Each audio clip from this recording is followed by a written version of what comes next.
Captain Jace Morran stood silently atop the scorched ridge overlooking the ruined city of Caltrix. 7. Smoke curled in the sky like serpents, and in the distance, the gleaming silhouettes of alien dreadnoughts hovered in the atmosphere like silent gods. This was the final stronghold of the human rebellion, and it was about to fall. Jace had led the resistance for 7 years. Since the Zalari Empire had conquered Earth and most human colonies, he'd fought tooth and nail to give humanity hope. His name was a symbol of defiance, whispered in dark tunnels and carved into walls. But now they were surrounded. The rebels had no more weapons, no more backup, no more time. A message flickered on his comm. "Surrender, Captain Morran. You're surrounded. Step forward unarmed. The Warlord wishes to speak with you, alone." Jace narrowed his eyes. It was a trap, had to be. But something in the message intrigued him. The Warlord. The one who'd turned half the galaxy into ashes. Why would he want a personal meeting? He gripped his sidearm, then dropped it to the ground. "I'm going," Jace muttered. Middle, face to face with the enemy. Inside the alien command dome, silence fell as Jace entered. The walls pulsed with living blue light, veins of energy moving through the organic architecture. Alien soldiers with armor like living bones stepped aside, parting the path to the throne. There she stood, the infamous Warlord Kareth, tall, regal, with skin like dark metal laced with silver veins. Her 4 glowing eyes narrowed as Jace approached. She looked nothing like a brute. She was poised, calm, and almost graceful. "You're not what I expected," Jace said flatly. "Nor are you," Kareth replied, her voice a smooth echo. "I thought the human rebel would spit and curse at the sight of me." "I still might." She smirked, amused. "Sit. Speak freely. You're not here to die." "Not yet." Jace hesitated, then sat on a hovering stone platform. "You wanted to talk. So talk," he said. Kareth walked around him slowly. "You've resisted my forces longer than anyone.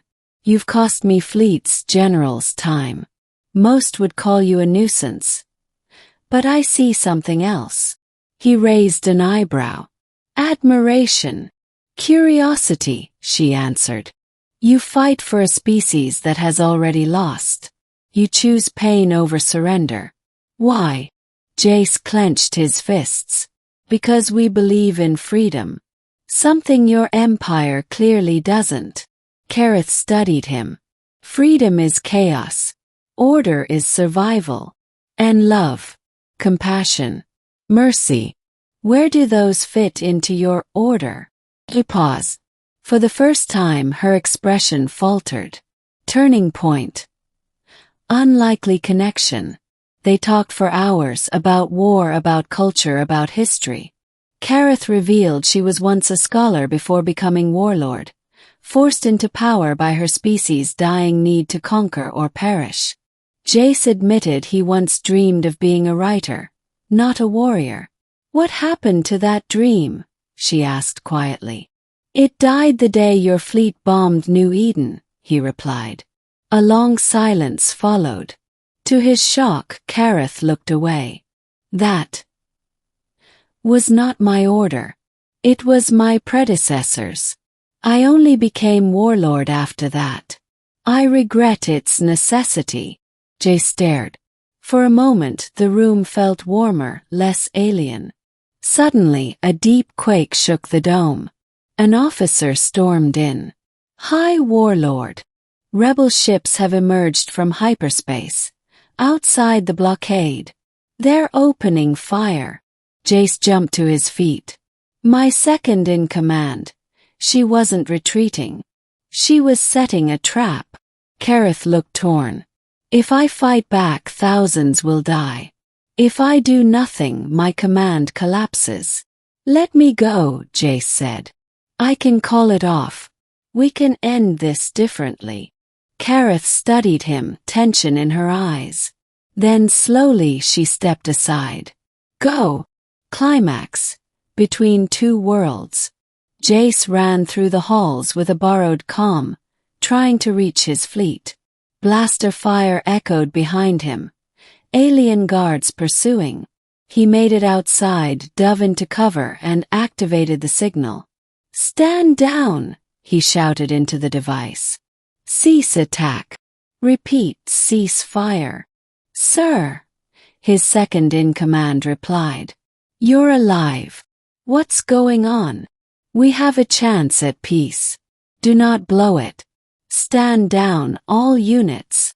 Kareth appeared behind him, flanked by stunned guards. She raised one hand. Order the fleets. Cease combat.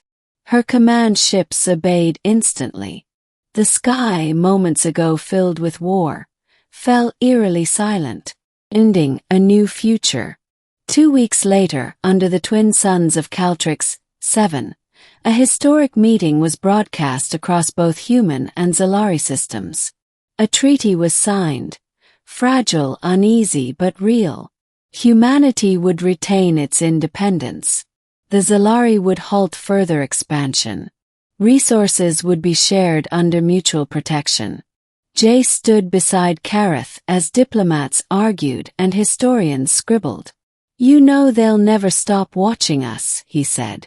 I know, Kareth replied. But let them. We've already done the impossible.